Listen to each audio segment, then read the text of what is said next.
শুধু হরে কৃষ্ণ নাম করলে হবে না, আর কিছু কাজ আছে আমাদের করতে হবে। আগামীতে কামদা একাদশী হবে।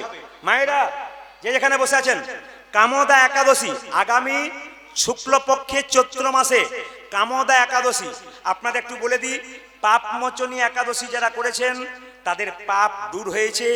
কামদা একাদশী করলে কি হবে? সবাই তাকান। কামদা একাদশী কি করলে কি হবে না, যুধিষ্ঠির মহারাজ ভগবান কৃষ্ণকে জিজ্ঞাসা করলেন কামদা একাদশীর তত্ত্ব কি। সবাই শুনে রাখুন, কামদা একাদশীর তত্ত্ব এই, পুণ্ডরিক নামে এক রাজা ছিল। শুনে নিন যারা আগামীতে কামদা একাদশী করবেন, কি বলছে? পুণ্ডরিক নামে এক রাজা ছিলেন, তার রাজসভাতে ললিত বলে একজন সুন্দর গায়ক ছিলেন, ভালো গান করতে পারতেন। আর তার সোনার মন্দিরে প্রচুর সাপও ছিল, নাগরাজ। সবাই লক্ষ্য করুন, হঠাৎ ললিত যখন গান করছে, ললিতা বলে একটা মেয়ের সঙ্গে তার সম্পর্ক ছিল। তো ললিত গান করতে করতে হঠাৎ ললিতার কথা মনে পড়েছে। নাগরাজ পুণ্ডরিককে বললেন, পুণ্ডরিক তুমি দেখতে পাচ্ছ না ললিত গান গাইছে, ললিতার কথা ভাবছে। সঙ্গে সঙ্গে অভিশাপ দিলেন নাগরাজ ললিতকে যে তুমি পিশাচ জন্মগ্রহণ করো, তুমি রাক্ষস হয়ে যাও। ললিতের এত সুন্দর চেহারা, একবারে গুহার মতো মুখটা হয়ে গেল, চোখ থেকে আগুন বেরোতে লাগলো, বিরাট বড় বড় হাত, বিরাট শরীর হয়ে গেল। যখন শরীর হয়ে গেল তখন তার স্ত্রী ললিতা গেলেন কোথায়? ঋষি সিংহ মুনির কাছে, এবং মুনিকে বললেন, মুনিবর বলে কি, আমার স্বামী যাকে আমি প্রতিরূপে বরণ করতে চলেছি, সেই স্বামী আজকে অপরাধ করে ফেলেছে, তার জন্য অপরাধ মোচন হয়। সঙ্গে সঙ্গে ঋষি সিংহ মুনি বলল, এক কাজ করো, তুমি যদি পাপ তুমি যদি ওই কামদা একাদশী করতে পারো, তোমার স্বামী আবার আগের জায়গায় ফিরে আসবে। কামদা একাদশী করেছিল, আবার ললিত নিজের রূপ ফিরে পেয়েছিল। আমি আপনাদের জানাতে চাই, যারা বলতে চাই আপনাদের সামনে, কি বলে, এই যে সদাবা নারীরা একাদশী করতে পারে না, অনেকে বলে বিধবারা করতে পারে না। জেনে নিন, একাদশী 8 থেকে 80 বছর পর্যন্ত সবাই করতে পারে। শুনে নেবেন, আজকে 8 থেকে 80 বছর পর্যন্ত মায়েরা বাবারা সবাই একাদশী করতে পারে। একাদশীর দিনে পঞ্চশস্য বারণ। কি কি? চাল, গম, জব, সরিষা, ডাল। সরষের তেল মাখতে পাবেন না, ঘি মাখতে পাবেন, কিংবা আপনি নারকেল তেল মাখতে পাবেন। আপনি যদি সেবা করেন, আপনি নির্জলা উপবাস করলে খুব ভালো। যদি না পারেন তাহলে আপনি কি করবেন? ফল সেবা করবেন, একটা সবজি করবেন, কাঁচা কলা, কাঁচা পেঁপে, কুমড়ো, আলু দিয়ে, তাতে আপনি সন্দক লবণ ব্যবহার করবেন। এই লবণ নয়, আপনি তেল ব্যবহার করবেন, সূর্যমুখী তেল অথবা ঘি ব্যবহার করবেন। একাদশীর দিনে শুধু এই নয় যে আমি একাদশী করেছি, সেদিন প্রতিজ্ঞা করতে হবে কি, খারাপ কিছু দেখব না, খারাপ কিছু বলবো না, খারাপ কিছু ভাববো না, খারাপ কিছু শুনবো না। এরকম প্রতিজ্ঞা যদি কেউ করতে পারেন, তবে আপনার একাদশী করা সার্থক হবে। কামদা একাদশী কি? কামদা একাদশী কি? কামদা একাদশী কি? কারা কারা একাদশী করেছেন হাতটা তুলে থাকবেন, কিন্তু আমি একটু দেখে নি কারা কারা একাদশী। ও বাবা, এই জন্য তো আপনাদের প্রণাম করতে আমার ইচ্ছে হয়। হ্যাঁ, এই দেখুন দেখুন, মেয়েটি একাদশী পালন করেছে, বাহ, খুব ভালো। দেখুন দেখুন দেখুন, এইটাই আমি খুশি খুব। আমি চাই হিন্দু সনাতন ধর্মের মানুষ কিছু আচার করুক, আমি চাই কিছু বিচার করুক, আমাদের কৃষ্ণ ভক্ত সন্তান হোক। আচ্ছা বাবা, একজন ভক্তের একটু আবেদন ছিল, লীলাটা শুরু করবার আগে আজকে যে একাদশী তার সম্পর্কে একটু বলে দেবেন। বলবো না, বাদ দিয়ে দেবো, একটু বলে দিন। আজকের একাদশীটার নাম হচ্ছে পাপ মোচনী, যেটা বলুন একাদশী। শুনবেন মন দিয়ে, যে যেখানে বসে আছেন, আমি আগেই বলেছি মন দিয়ে শুনবেন। মন উল্টো পাল্টা করলে আপনার সব চলে যাবে। পাপ মোচনী একাদশী মানে কি? আপনি আগে যে পাপ করেছেন, আজ যারা যারা একাদশী করেছেন, পূর্বের পাপ আপনার শেষ হবে যদি আপনি একাদশী করতে পারেন। একটু বলে দিই আপনাদের, এই যিনি আমাদের মানধাত্তা রাজা লোমস মুনির কাছে জানতে চাইছেন, ভালো করে শুনবেন। মানধাত্তা রাজা লোমস মুনির কাছে জানতে চাইছেন পাপ মোচনী একাদশী করলে কি লাভ হয়। লোমস মুনি শোনাচ্ছেন মানধাত্তা রাজাকে, আপনারা শুনে নেবেন। বলছে একজন ঋষি ছিল, একজন ঋষি ছিল, বিদেশ ঋষি। সেই ঋষি ধ্যান করছিল খুব কম বয়স মায়েরা। সেই ঋষি ধ্যান করছিল খুব কম বয়স। তার কাছে একজন সুন্দরী রূপসী অপ্সরা, তার নাম হচ্ছে মঞ্জু ঘোষা। নামটা কি বললাম? মঞ্জু ঘোষা। সেই মেয়েটি ওই ঋষির সামনে কম বয়স দেখে নানা রকম অঙ্গভঙ্গি করছে। দূরে গিয়ে বাঁশি বাজাতে শুরু করলো। বাঁশির সুরে ঋষির মন ভরে গেল।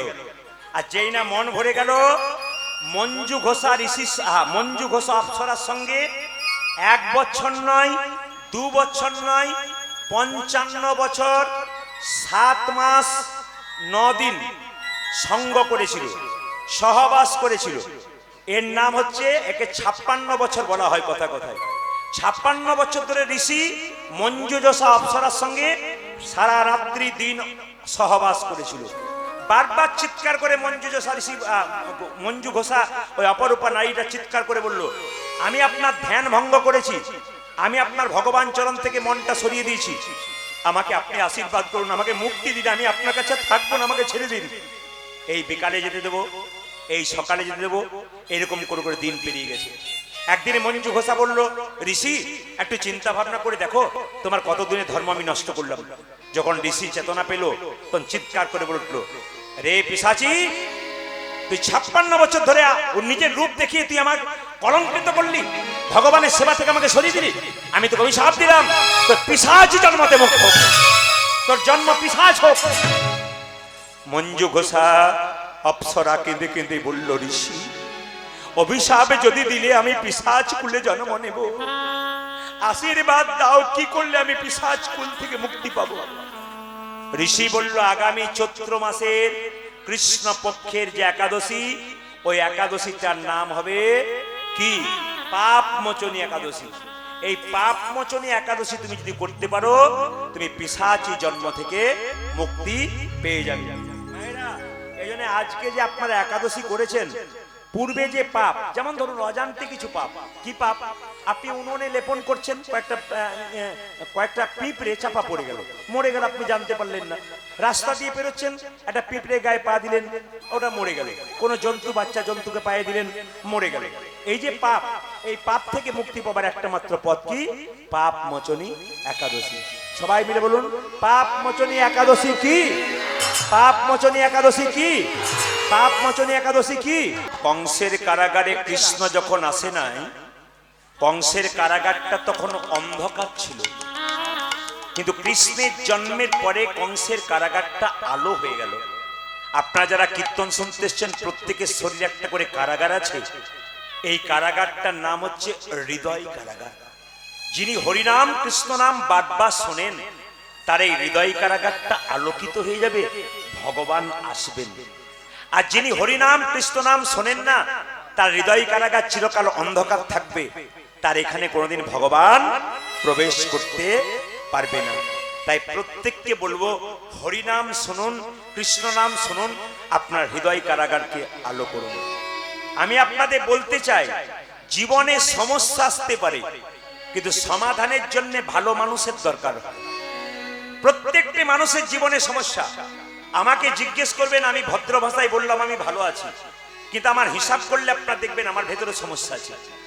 পৃথিবীতে যত মানুষ রাস্তা দিয়ে যায়, যাকেই জিজ্ঞাসা করবেন, সে ভদ্রতা খাতিরে বলতে পারে আমি ভালো আছি, কিন্তু ভালো নেই, সমস্যা একটা না একটা কিছু আছে। এই সমস্যা সমাধানের জন্য ভালো মানুষের দরকার আছে। মহাভারতের দিকে যান, কুরুক্ষেত্রের যুদ্ধের আগে কৃষ্ণ যুধিষ্ঠির মহারাজ পরামর্শ নিলেন কৃষ্ণের কাছে, তিনি জিতে গেলেন, পরামর্শ দিলেন ভালো। কিন্তু 100 ভাইয়ের দাদা দুর্যোধন পরামর্শ নিলেন শকুনির কাছে, হেরে গেলেন। যদি জীবনে পরামর্শদাতা ভালো হয়, আপনার জীবন ভালো হবে। আর আপনার জীবনে পরামর্শদাতা যদি খারাপ হয়, আপনার জীবন নোংরায় পরিবেশিত হয়ে যাবে। এই জন্য বারবার বলবো, জীবনে চলার পথে শুধু এইটাই নয় যে আমরা মানুষ রূপে জন্ম নিলাম, কর্ম করলাম, খেলাম, ঘুমালাম, এটা আমাদের জীবন নয়। আমাদের জীবন কি? এসেছেন ওখান থেকে এখানে, আবার ফিরে যাবেন। এই আসা যাওয়ার মাঝে আপনাকে কিছু ভালো কাজ করে যেতে হবে, যেটা কিন্তু আপনার সঙ্গে যাবে। বলে না, কিছুই সঙ্গে যায় না, যায় আপনার কর্মের ফলটা যায়। আপনি খারাপ করলেন না ভালো করলেন, আপনার সঙ্গে যাবে। কি করে যাবে? পুষ্পের গন্ধ যেমন বাতাসে ছড়ায়, আত্মার কর্মফল আত্মা সঙ্গে করে নিয়ে যায়। যে যেমন কর্ম করবে তার সেরকম জন্ম হবে। পরিষ্কার জেনে নিন, শাস্ত্র বলেছে বাসাংসি জিন্নানি যথা বিহায় নবানি ঘৃণাতি নরহ পরাণী তথা শরীরানি বিহায় জিন্নানি সংজাতি নবানি দেহি। ও মায়েরা, আত্মা মরে না দেহ মরে? জোরে বলুন, কোনটা মরে? আত্মা মরে না দেহ মরে? দেহ মরে। একটা প্রমাণ কি? আপনি যে কাপড়টা পরেছেন, আমি যে কাপড়টা পরেছি, ওই কাপড়টা জীর্ণ হয়ে গেলে আপনি কাপড়টা পরিবর্তন করবেন, নতুন কাপড় পরবেন। তাহলে প্রশ্ন করবেন, মানুষ যদি পুরাতন কাপড় ছেড়ে, জীর্ণ কাপড় ছেড়ে নতুন কাপড় পরে, তার আনন্দ হয় না দুঃখ হয়? জোরে বলুন হ্যাঁ না। যারা মায়াতে পড়ে বাড়িতে কাঁদছে ওদের দুঃখ হচ্ছে, কিন্তু আপনি যেদিন চলে যাচ্ছেন আপনার কিন্তু আনন্দ হচ্ছে। কেন? আপনি তো কাপড় পরিবর্তন করছেন। এই জন্য বলে দিই, মানুষ মারা গেলে সে স্বর্গে যাবে না নরকে যাবে আপনাকে দেখলেই কিন্তু বোঝা যাবে। কি করে বুঝবেন? ডক্টর পঞ্চানন ভট্টাচার্যের একটা বই আছে জগত আমি, তাতে পরিষ্কার করে লেখা আছে যে মানুষ মরে গেলে আপনাকে দেখলেই বোঝা যাবে আপনি স্বর্গে যাবেন না নরকে যাবেন। প্রমাণ কি? আপনাদের হাওড়িহাট এলাকায় যারা বাস করছেন, আপনাদের পাশের বাড়িতে কেউ যদি মারা যায়, দল বেঁধে আপনারা দেখতে যান। দেখার পর বাড়ি এসে কি বলেন? ও মা, লোকটাকে দেখলাম গো, আমার 4 দিন ঘুম হলো না, বিভৎস মুখ হয়ে গেছে, ভয়ঙ্কর, 4 দিন ঘুম হয়নি। জানবেন ইনি যাচ্ছেন নরকে। আপনার মৃত্যুর পর কেউ যদি এসে বলে দেখলাম লোকটা ঘুমাচ্ছে গো, যেন মরে নাই, জানবেন ইনি যাচ্ছেন স্বর্গে। শাস্ত্র বলল জন্ম হোক যথাযথা, কর্ম যেন তোমার ভালো হয়। তোমার যদি কর্ম ভালো হয়, তোমার মৃত্যুর সময় তোমার মুখটা মনে হবে তুমি হাসছো, সবাই কাঁদছে, তুমি যেন ঘুমাচ্ছ। আর যদি কর্ম তোমার খারাপ হয়, মৃত্যুর সময় তোমার মুখ বিভৎস হয়ে যাবে। ডক্টর পঞ্চানন ভট্টাচার্য তিনি রিসার্চ করে করে বের করেছেন। তিনি বললেন মানুষ মারা গেলে একটা জিনিস দেখলে বুঝতে পারবে উনি স্বর্গে গেলেন না নরকে গেলেন। কিরকম? হাওড়িহাটে কেউ মারা গেল, বলো হরি হরি বল বলে শ্মশান ঘাটে নিয়ে গেল। যখন নিয়ে যাচ্ছে তখন যদি বলে আহ, লোকটা খুব ভালো ছিল গো, খুব কৃষ্ণ ভক্ত ছিল, জানবেন ইনি যাচ্ছেন স্বর্গে, দশচক্রের ভগবান। আর আপনার মৃত্যুর পর কেউ যদি বলে এই লোকটা দুষ্ট ছিল, বেটা মূল্য ভালো হলো, গ্রামটা শান্তি পেল, সমাজটা শান্তি পেল, জানবেন ইনি যাচ্ছেন নরকে।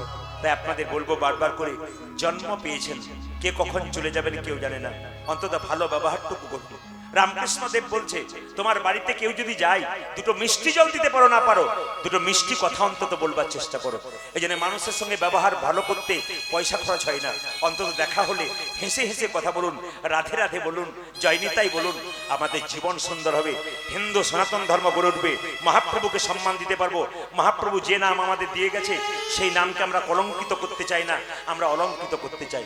আসরে দাঁড়িয়ে কোনো বৈষ্ণব নিন্দা আমরা শুনবো না, আসরে দাঁড়িয়ে কোনো শাস্ত্রের নিন্দা শুনবো না, আসরে দাঁড়িয়ে কোনো ভগবানের নিন্দা শুনবো না। এই যদি শোনে, এই দিকে তাকাবেন, আমার বাবার গুণগান গাইতে আমি কাউকে ডাকলাম, যদি আমার বাড়িতে বসে আমার বাবার বদনাম করে, আমি যদি তার বদনাম শুনি, আমার মতো নির্লজ্জ সন্তান কটা পৃথিবীতে আছে? বিচার করবেন কথাগুলো আমার। একবারে যদি আপনারা বুঝতে পারছেন তাহলে বিচার করবেন। আমি আমার বাবার সুনাম করবার জন্য বাড়িতে ডাকলাম পয়সা দিয়ে, আর বসে বসে আমার বাবার বদনাম করছো, আর আমি চুপচাপ বসে বসে শুনছি। এর মতো নির্লজ্জ বেহায়া কজন আছে? এই নির্লজ্জ বেহায়াগুলোকে সোজা হতে হবে, নইলে কিচ্ছু হবে না। যে ধর্ম মহাজনরা প্রতিষ্ঠা করলেন, যে শাস্ত্র রিসার্চ করে করে কতদিন ধরে আলোচনা করলেন, সেই শাস্ত্রের নিন্দা আমরা শুনবো না। আমরা যেন এমন করতে পারি সবাই এক থাকতে পারি, বিভেদ নয়, বিবাদ নয়, আমরা যেন সৌবাদ করতে পারি। একেই তো সংসারে বৈষ্ণবের সংখ্যা কমছে, তবু 2-4 জন বৈষ্ণব যদি বা হচ্ছে, আমি কেন অপমান করব? যদি কেউ অন্যায় করছে তার পাপের ভোগ সে করবে, তোমারও তো বিচার করবার কি দরকার আছে?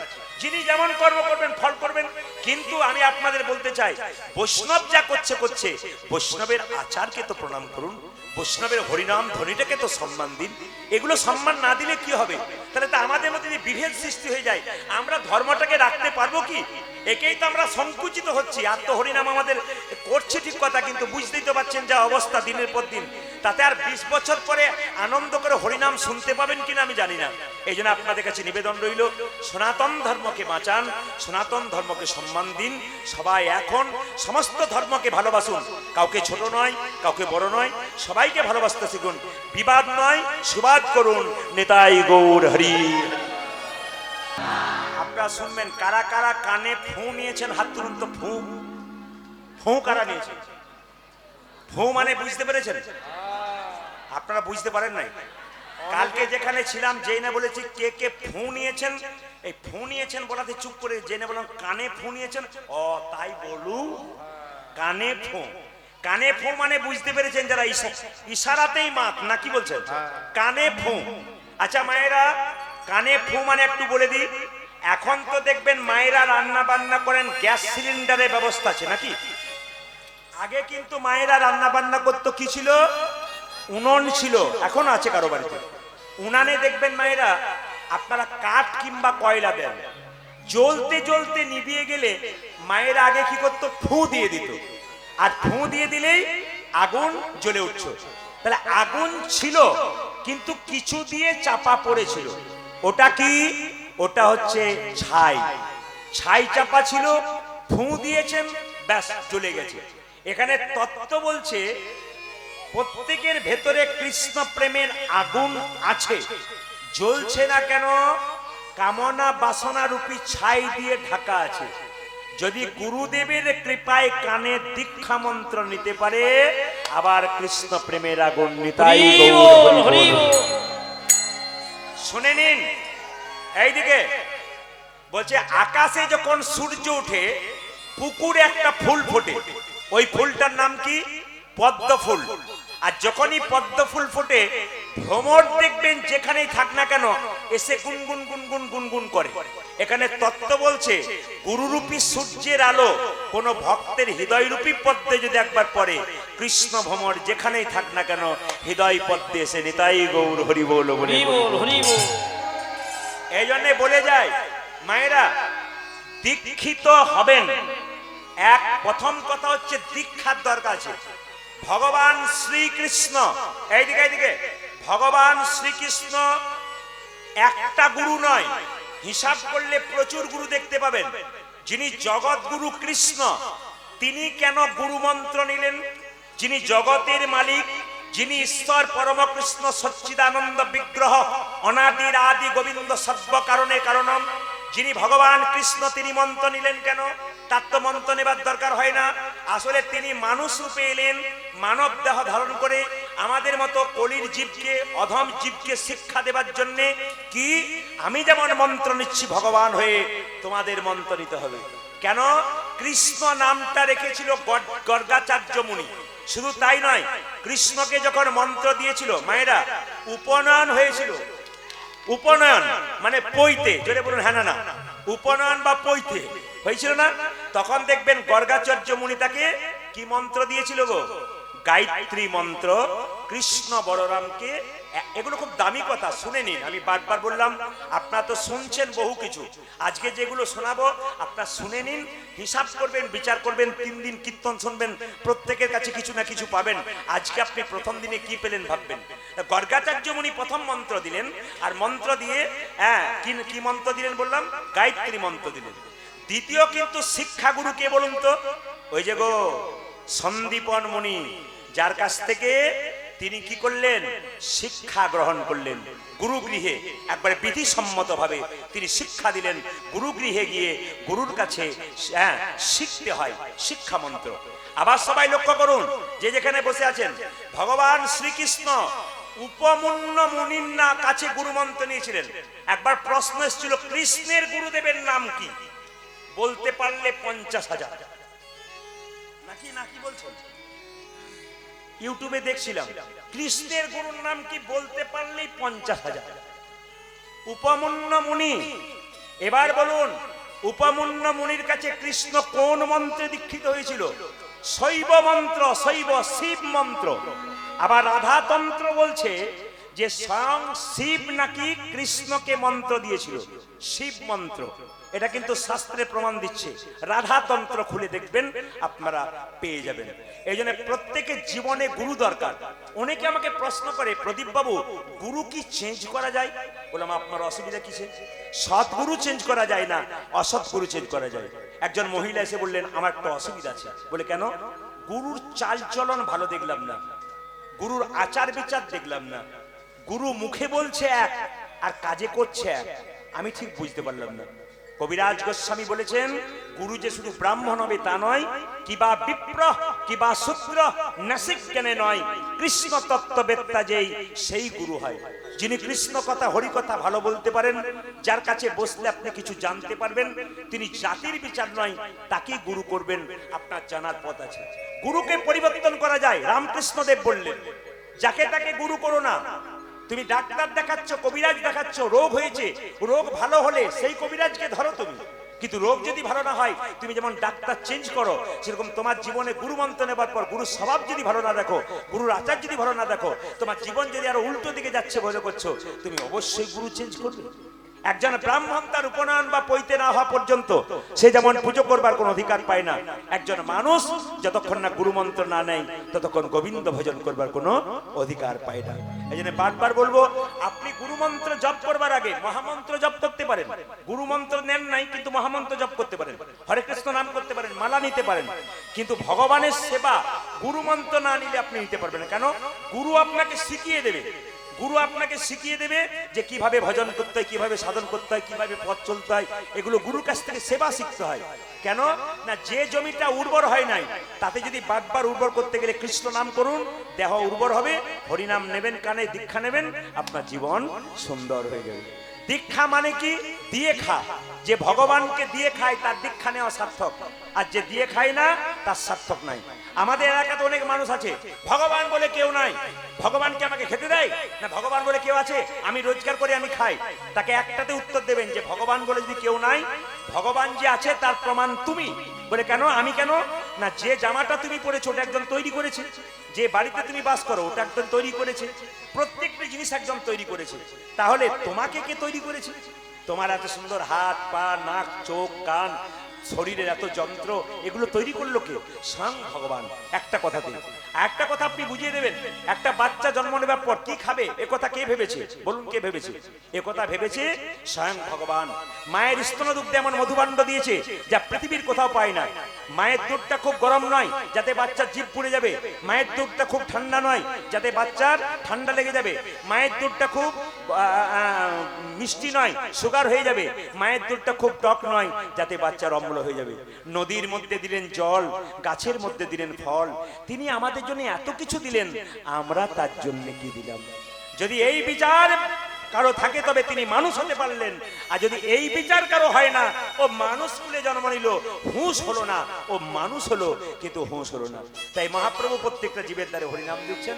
যাকে দেখছে তাকে নিতাই চাঁদকে দিয়ে বলছে, দাদা তুমি যাও পথিক রে, ও তোর ভাবে না কিসে আছে, হরি বল বলে বাবু তুলে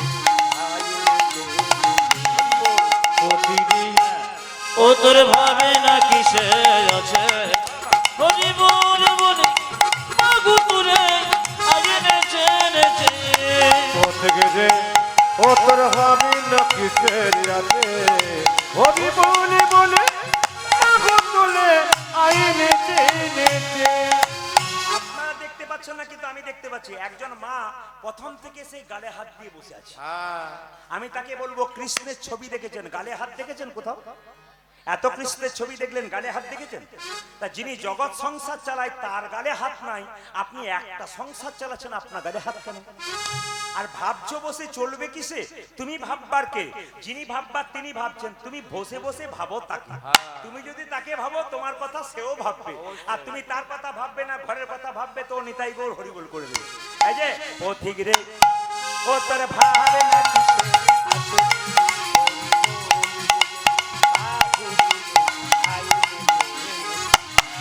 পথিক রে, ও তোর ভাবে না কিসে আছে, হরি বল বলে বাবু তুলে আগে নেচে নেচে।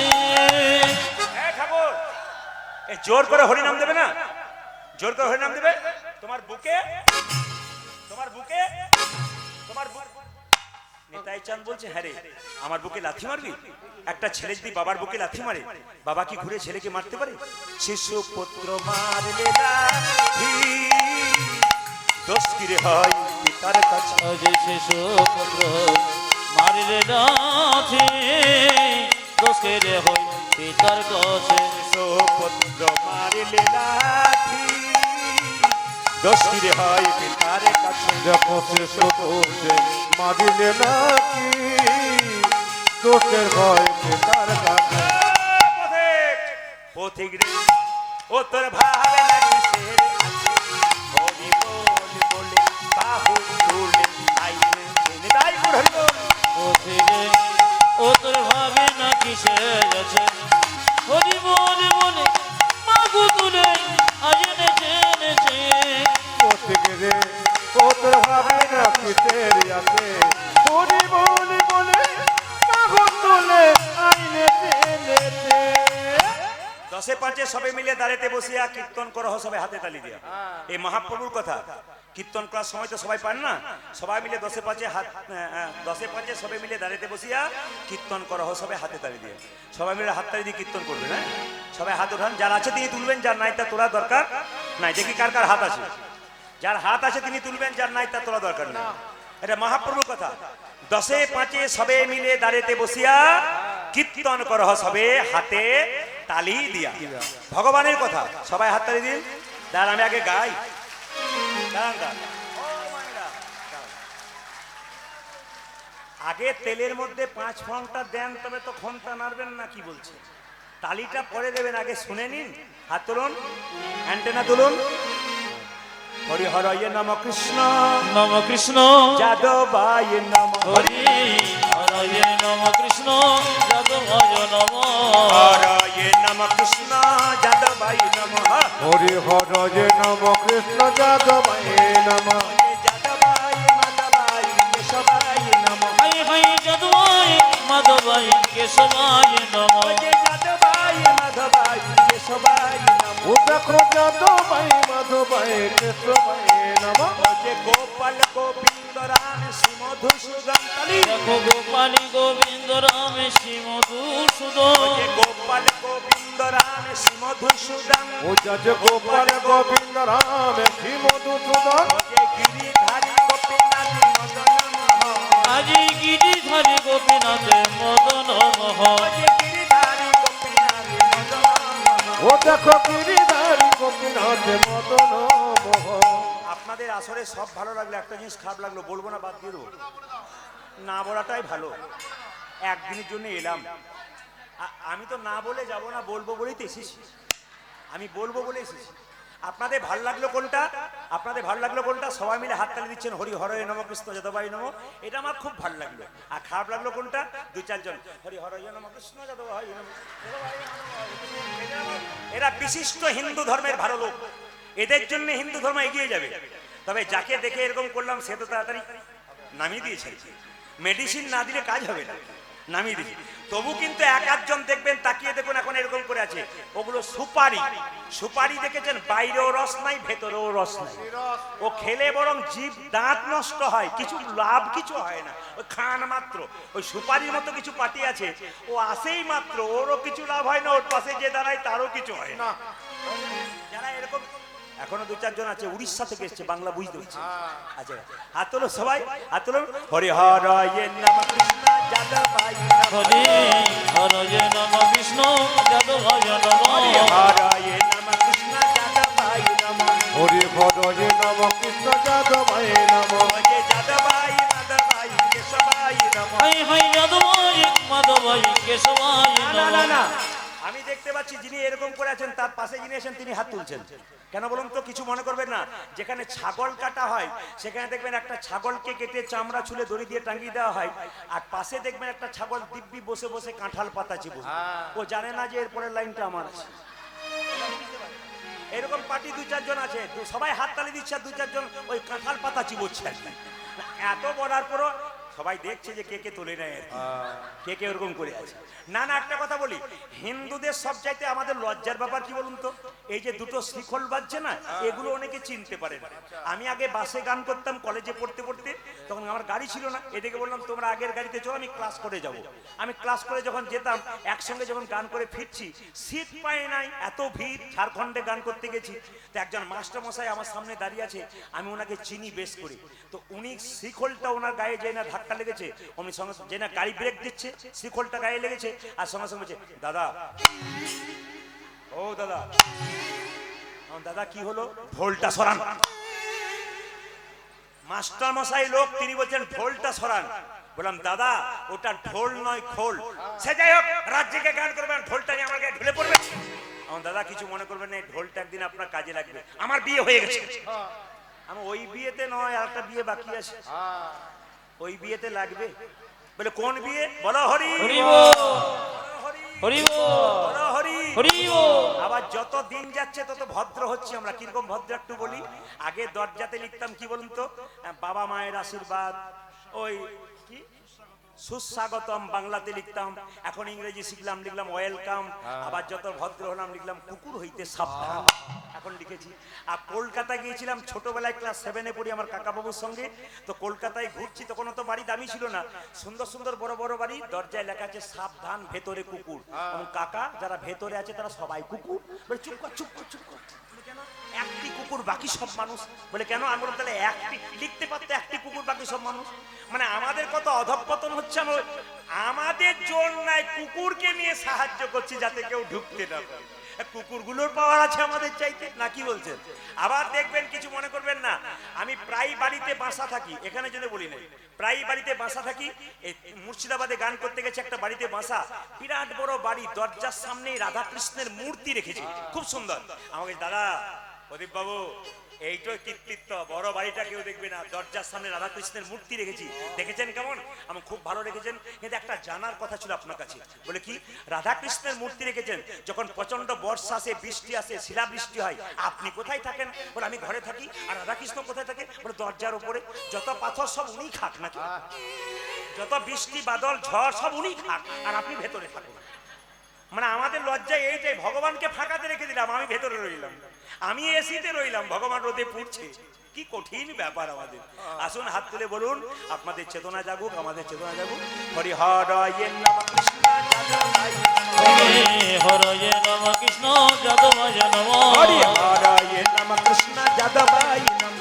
হরি হরয়ে নমঃ কৃষ্ণ যাদবায় নমঃ। হরি যাদবায় মাধবায় কেশবায় নমঃ। হায় হায় যাদবায় মাধবায় কেশবায় নমঃ। হরি যাদবায় মাধবায় কেশবায় নমঃ। উদাজি যাদবায় মাধবায় কেশবায় নমঃ। হরি গোপাল গোবিন্দ রাম শ্রী মধুসূদন। দেখো গোপাল গোবিন্দ রাম শ্রী মধুসূদন।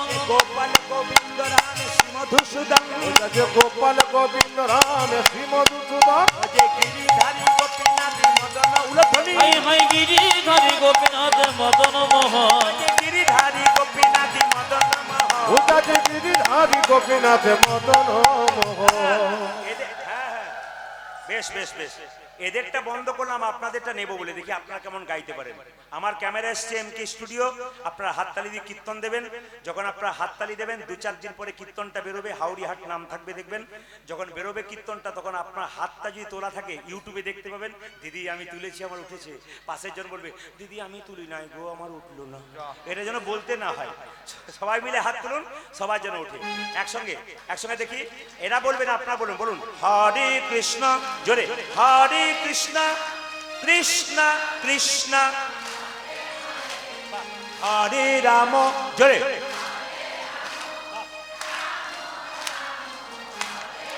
আরো জোরে হরে কৃষ্ণ। বাহ, দারুণ। বলে হরি, বাবা দারুণ। আরেকবার হরে কৃষ্ণ, জোরে বাহ, জোরে হরে রাম, বাহ বাহ। দাঁড়ান, এত জোরে বলবেন যেন মকিমপুর পর্যন্ত যায়। কয়েকদিনের গান হয়ে গেল না, এত জোরে বলবেন ওই পর্যন্ত যেন যায়। জোরে বলুন হরে কৃষ্ণ, জোরে হরে কৃষ্ণ, জোরে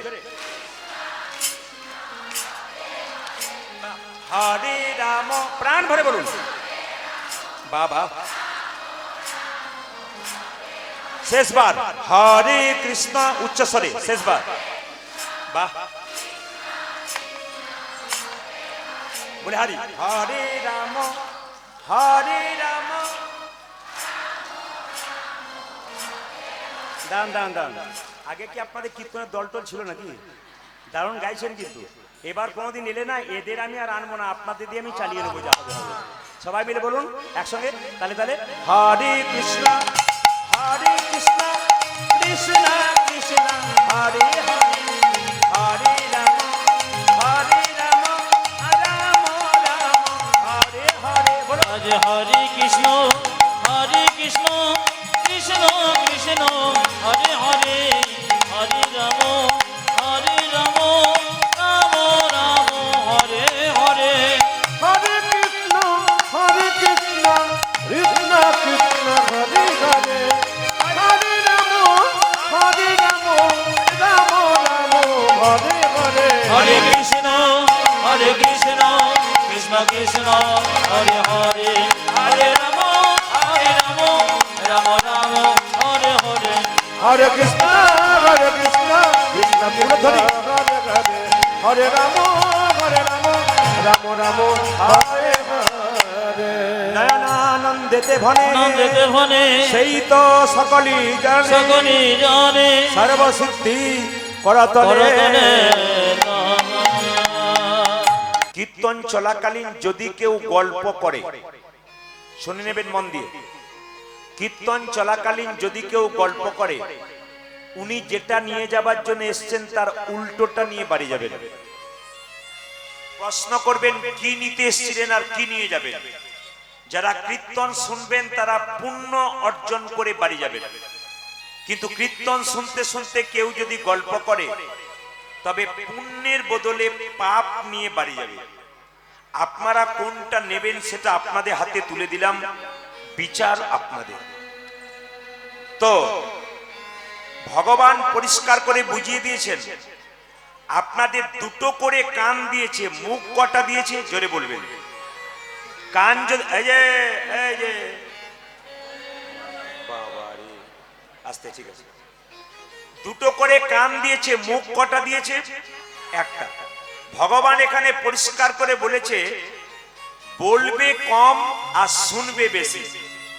যদি সংসারে শান্তি পেতে চাও তাহলে বলবে কম আর শুনবে বেশি, উনি বুঝিয়ে দিয়েছেন। তবে একটা কথা বলি,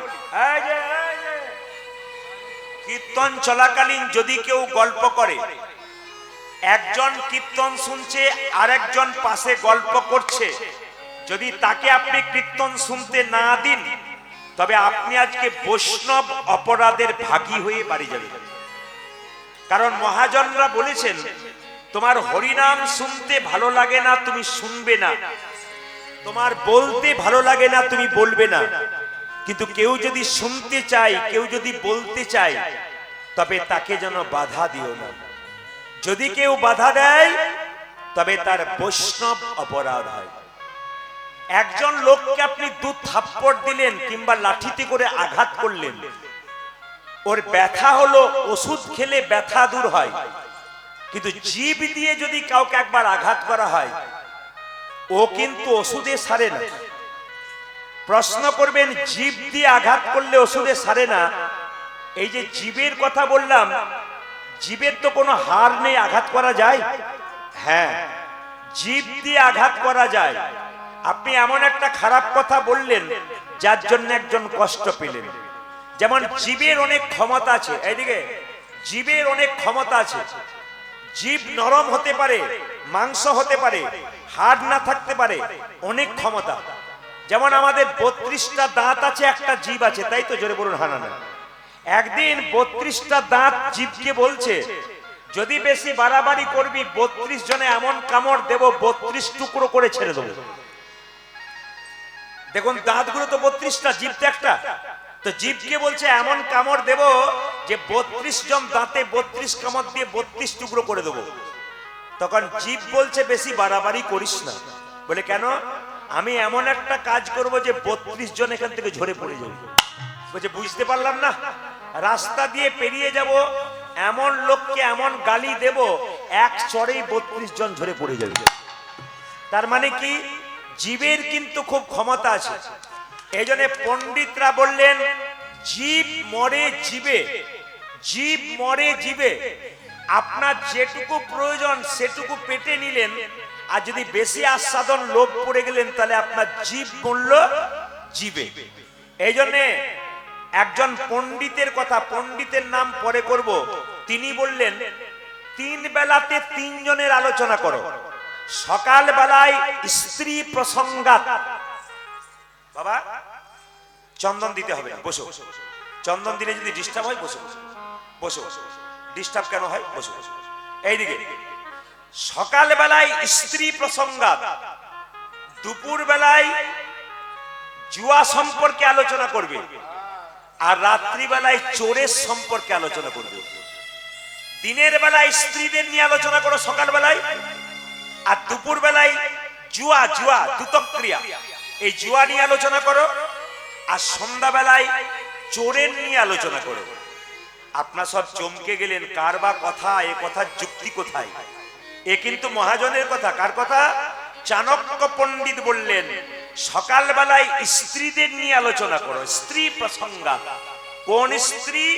আপনার পাড়া ঘরের স্ত্রী নয়, রামায়ণের সীতা চরিত্র পড়ো, স্ত্রী প্রসঙ্গাত। মায়েরা সীতা চরিত্র যদি পড়েন তাহলে চমকে যাবেন, সীতা কি সুন্দর শিক্ষা দিয়েছে। রামচন্দ্র 14 বছর জন্য বনবাসে গেল, সীতা পেছন ধরলো। হ্যাঁ, অযোধ্যার একটা মেয়ে বলে উঠলো, সীতা তোমার বাবা হলো রাজা, তোমার শ্বশুর হলো রাজা, এত সম্পদ ছেড়ে তুমি বনে যাচ্ছ কেন? সীতা বলেছিল, জননী মা, বলে কি? সম্পদে কিবা কাম, সম্পদ মম নব দুর্বাদ লগ্ন সেন। সম্পদ একমাত্র আমার স্বামী। মায়েরা এই জন্য সীতা চরিত্র পড়তে বলছে সকাল বেলায়। যদি সীতা চরিত্র পড়ো, সীতার কাছ থেকে শিক্ষা আছে, চাণক্য পণ্ডিত বললেন। দুপুর বেলায় কার নিয়ে আলোচনা? জুয়া। জুয়া কোথায় খেলা হয়েছিল? দুতক্রিয়া, মহাভারত। মহাভারত নিয়ে দুপুর বেলায় আলোচনা করো। আর সন্ধ্যা বেলায় চোর ও প্রসঙ্গাত। মায়েরা এই জগতে চোর আপনার বাড়িতে ঢোকে, কিছু জিনিস নিয়ে যায়, কিছু রেখে যায়। কিন্তু জগতে এমন ইন্টারন্যাশনাল চোর আছে যে একবার ঢুকলে আপনার সব নেতাই গৌর হরিবোল করে দিয়ে চলে যায়। তিনি কে? ভগবান শ্রীকৃষ্ণ। মায়েরা আপনারা বলেন না, যার ছেলে যত খায় তার ছেলে তত লালাই, তুই বড় ছেঁচড়া বটিস। ভগবান 6টা পদ্ধতিতে চুরি করতেন, একটু হিসাব করে নিন। প্রথম চুরিটা কি? প্রথম চুরি হচ্ছে বৃন্দাবনের প্রসিদ্ধ নবনীত চোরং। বৃন্দাবনের নবনী চুরি করেছিল, গুনবেন এক এক করে, 6 চোর। ভগবানকে ছেঁচড়া বলা হতো, 6 চোর। বৃন্দাবনের প্রসিদ্ধ নবনীত চোরং নবনী চুরি করেছিল। আচ্ছা, নবনী কি চুরি করতে গিয়েছিল? না না, ব্রজগোপীরা নবনীগুলোকে সাজিয়ে রাখতো আর বলতো, হে গোবিন্দ, হে নবনী গোবিন্দ সেবায় লেগো বলে। এমনি এমনি গোবিন্দ আসতো না, যিনি ভক্তি ভরে দিতেন তার কাছে আসতেন। কারণ ভগবান শ্রীকৃষ্ণের বাবার কি নবনীর অভাব আছে নাকি? আর কি? বৃন্দাবনের গোপীগণাং দুকুলস্য চোরং, গোপীদের দুকুল মানে বসন চুরি করেছিল। কটা হলো? 2। আর কি? সাধু জানাম পাপ তাপহরং, সাধুদের পাপটা হরণ করে। আর 3 কি? পলাশিতাং সর্বস্ব চুরং, যে তোমার নাম লয় তুমি তাকে পথের ভিখারি করে দাও। আর কি? আর কি মায়েরা? নবাশুদ্ধ শ্যামলকান্তিং চুরং, মেঘের বর্ণটা চুরি করেছিল নিজের গায়ে। আর কি? রাধে কায় হৃদয়াস্য চুরং, রাধারানীর হৃদয়টি চুরি করেছিল। এই হচ্ছে স্বয়ং ভগবান কৃষ্ণ, যিনি রাধা কৃষ্ণ মিলিত তনু গৌর হয়ে নবদ্বীপের মাটিতে এলেন।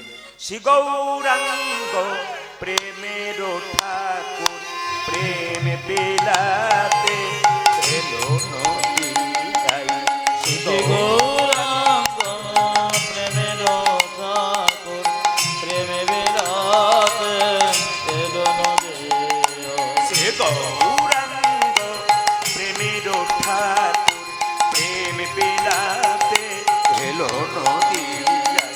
শ্রী গৌরাঙ্গ প্রেমের ঠাকুর, প্রেম বিলাতে এলো নদিয়া। রাধা প্রেমে করা তনু, রাধা প্রেমে গোরা তনু, রাধা প্রেমে করা তনু, দেখো রাধা প্রেমে গোরা তনু, অন্তরে যার শ্যামরাই রাই, রাধা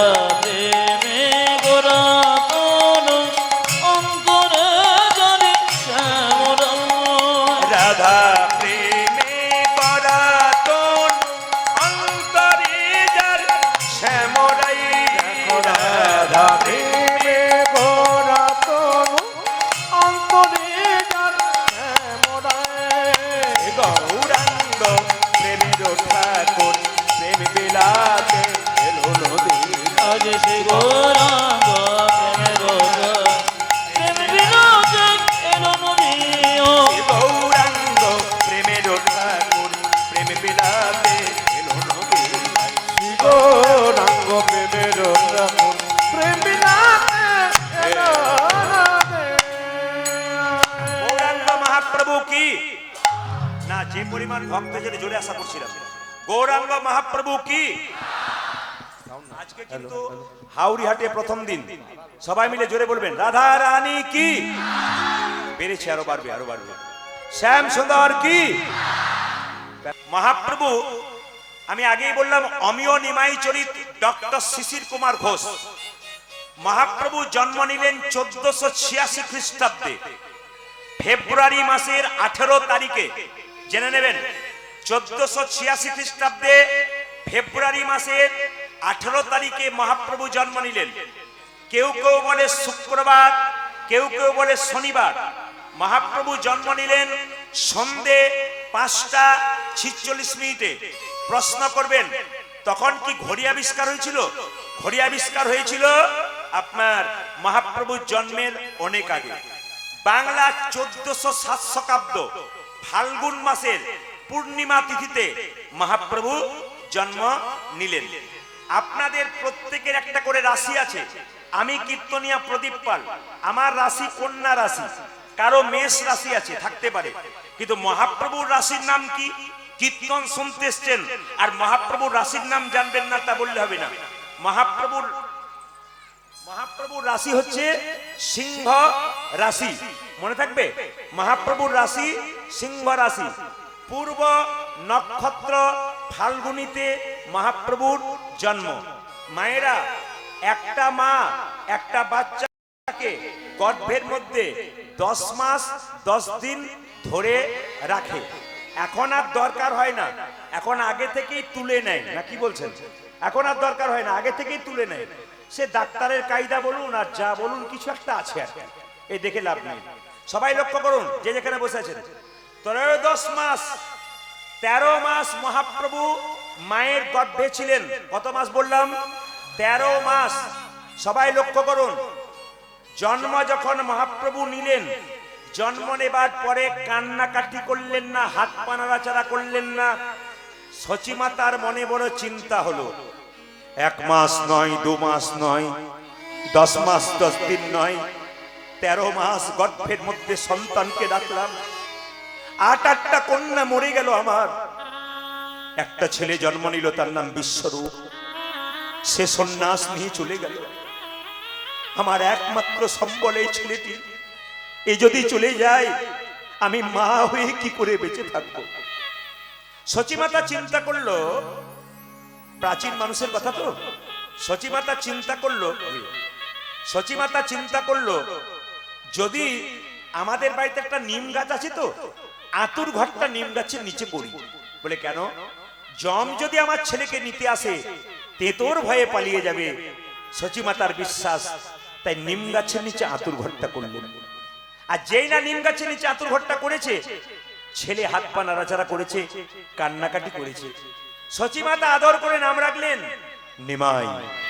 নিম গাছের নিচে আতুর ঘর করে হাত পা নাড়াচাড়া করলো, নাম রাখলো নিমাই। পিতা জগন্নাথ মিশ্র নাম রাখলেন বিশ্বম্ভর। ভক্তগণ কাঁচা সোনার মতো গায়ের রং, নাম রাখলেন গৌরাঙ্গ। মহাপ্রভু সন্ন্যাস নেবার সময় কেশব ভারতীর কাছে সন্ন্যাস মন্ত্র নিলেন, নাম হলো শ্রী কৃষ্ণ চৈতন্য প্রভু। শ্রী মানে কি? সুন্দর। কৃষ্ণ মানে কি? আকর্ষণ। চৈতন্য মানে কি? চেতনা। যিনি প্রত্যেকটা জীবের মধ্যে কৃষ্ণ নামের আকর্ষণ তৈরি করে দেবেন। জেনে নিন মায়েরা, এই অদ্বৈত প্রভু যিনি মহাপ্রভুকে এনেছিলেন, অদ্বৈত প্রভুর মা একদিন কেঁদে কেঁদে বলেছিল, অদ্বৈত, আগে নাম ছিল কমলাক্ষ, অদ্বৈত আমি গঙ্গাসাগরে স্নান করতে যাব। সঙ্গে সঙ্গে অদ্বৈত বলেছিল, গঙ্গাসাগরে স্নান করতে যাবে কি মা? তুমি বয়স্ক মানুষ, যেতে পারবে না। 100টা গঙ্গা নাকি গঙ্গাসাগরে মিশেছে, তাই বলছেন। তো গঙ্গাসাগরে তোমার স্নান করা যাবে না। 10 বছর ধরে মা গঙ্গার স্তব করলেন অদ্বৈত প্রভু। নবদ্বীপের পথ দিয়ে মা গঙ্গাকে নিয়ে এলেন। মা আনন্দ করে স্নান করে বললেন, অদ্বৈত, আমি স্নান করে খুব আনন্দ পেলাম। তুই আমার মাথায় হাত দিয়ে কথা দে, কলির জীবের দুর্দশা দূর করার জন্য ভগবানকে আনবি। যদি ভগবানকে আনিস এই কলির অধম জীবের দুর্দশা দূর হবে। এদের মধ্যে মারামারি, হানাহানি, কাটাকাটি, বিবাদ, বৈষম্য সব দূর হয়ে যাবে যদি প্রভুকে আনিস। অদ্বৈত প্রভু কৃপা করে গঙ্গা জলে তুলসী পত্র দিয়ে মহাপ্রভুকে আহ্বান করে আনলেন। এসো গৌর হরি, তুমি এসো গৌর হরি, তুমি অকুলের কান্ডারি, তুমি অকুলের কান্ডারে, সচন্দন তুলসী তোমার চরণ সেবা করি। উলধ্বনি মাইরা অকুলের কান্ডারে, সচন্দন তুলসী তোমার চরণে সেবা করে। এসো গৌর হরি, অকুলের কান্ডারি, সচন্দন তুলসী দিয়া তোমার চরণ সেবা করি। এসো গৌর হরি, অকুলের কান্ডারে, সচন্দন তুলসী দিয়া তোমার চরণ সেবা করে। বামন রূপ ধরি দাঁড়াইলে ছল করি। আমি রূপী করি, আহা, তারা এলো ছল করে। বামন রূপ ধরি দাঁড়াইলে ছল করি। দেখো বামন রূপ ধরে দাঁড়াইল ছল করে। ভিক্ষা দেহি বলি বলি রে উদ্ধারি। রূপ ধরে দর এলো ছল করে। দেখি দেখি বলে বলিলে যেমন করে বৃন্দাবনে গোধন চরা বনে বনে। আজ যেমন করে বৃন্দাবনে গোধন চোরা বনে বনে। যেমন করে বৃন্দাবনে গোধন চরা বনে বনে। যেমন করে বৃন্দাবনে গোধন চরা বনে বনে। তেমনি তেমনি তেমনি করে এসে আমার হৃদয় মন্দিরা। তেমনি তেমনি তেমনি করে এসো আমাদের মন্দিরে। এসো গৌর হরি, অকুলের কান্ডারি, সচন্দন তুলসী দিয়া তোমার চরণ সেবা করি। এসো গৌর হরি, অকুলের কান্ডারে, সচন্দন তুলসী তোমার চরণে সেবা করি। এসো হে গৌর হরি আমার, গৌর হরি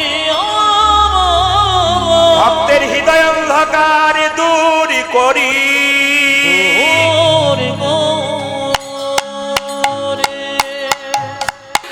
রাধে রাধে। চলুন সবাই মিলে যাই বৃন্দাবনে। চলো রে মনে বৃন্দাবন ধাম, চলো রে মনে বৃন্দাবন ধাম। সবাই হাত তুলে, আমাদের বোনেরা ভাইরা এসেছে আপনাদের সামনে যাবে, ভাগ করে করে যাবে, ধীরে ধীরে দেবেন আপনারা। আপনারা বের করে রাখুন টাকা পয়সা আর হাত তুলে কীর্তন করুন। আরো ভাইরা যারা আছেন কমিটি তারা চারিদিকে বেরিয়ে যান, সব দিকটা নিয়ে নিন ধীরে ধীরে, একজন একজন করে এক এক দিকটা নিন ধীরে ধীরে। চলো রে মনে বৃন্দাবন ধাম, হাত তুলুন। রতি যা রাধে রাধে নাম, মিলেঙ্গে কুঞ্জ বিহারি, মিলেঙ্গে রাধা বিহারি। চরণ বৃন্দাবন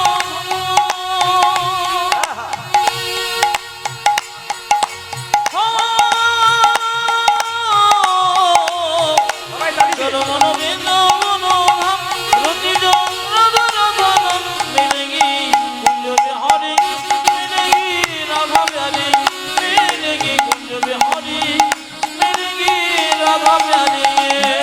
বৃন্দাবন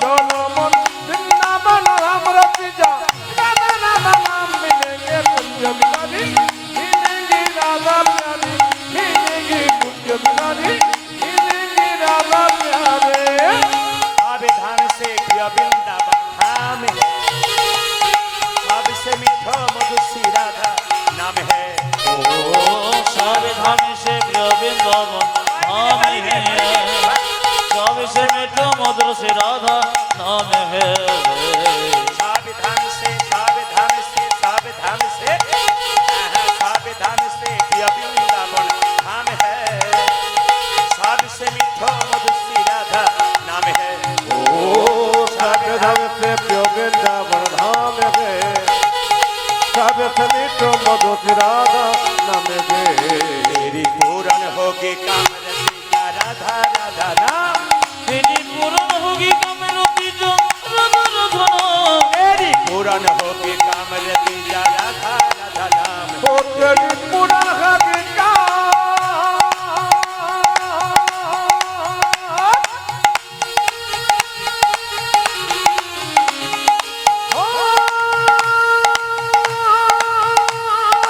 ओ तेरी पूरा हरि कामरती जा राधा राधा नाम मिलेंगे कुंज बिहारी मिलेंगी राधा प्यारी मिलेंगी कुंज बिहारी मिलेंगी राधा प्यारी सावधान से प्रिय वृंदावन धाम है सबसे मीठा मधुसी राधा नाम है सावधान से प्रिय वृंदावन धाम है सबसे मीठो मधुर से राधा नाम है सावधान से प्रिय वृंदावन धाम है सबसे मीठा मधुसी राधा नाम है ओ सावधान से प्रिय वृंदावन धाम है सबसे मीठो मधुर राधा नाम है तेरी पूर्ण होगी काम रसिका राधा राधा नाम तेरी पूर्ण होगी तो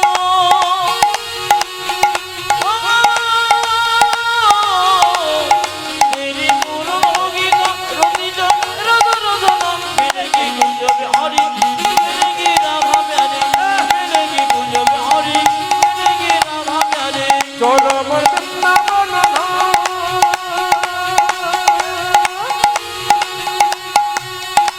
रति जमी राधा राधा नाम मिलेंगे कुंज बिहारी मिलेगी राधा प्यारी मिलेगी कुंज बिहारी मिलेगी राधा प्यारी सर्वन वृंदावन अमृति जो राधा राधा नाम मिलेगी कुंज बिहारी मिलेगी राधा प्यारी रात होने से जमुना में नहाएंगे परिक्रमा करके जीवन सफल बनाएंगे प्रार्थन से जमुना में नहाएंगे परिक्रमा करके जीवन सफल बनाएंगे रात होने से प्रात होने से प्रात होने से रात होने से जमुना में नहाएंगे परिक्रमा करके जीवन सफल बनाएंगे ओ प्रातः से जमुना में नहाएंगे परिक्रमा करके जीवन सफल बनाएंगे तेरी पूर्ण होगी काम रसिका राधा राधा नाम तेरी पूर्ण होगी कमरुति जो राधा राधा नाम तेरी पूर्ण होगी काम रसिका राधा राधा नाम ओ तेरी पूर्ण भागी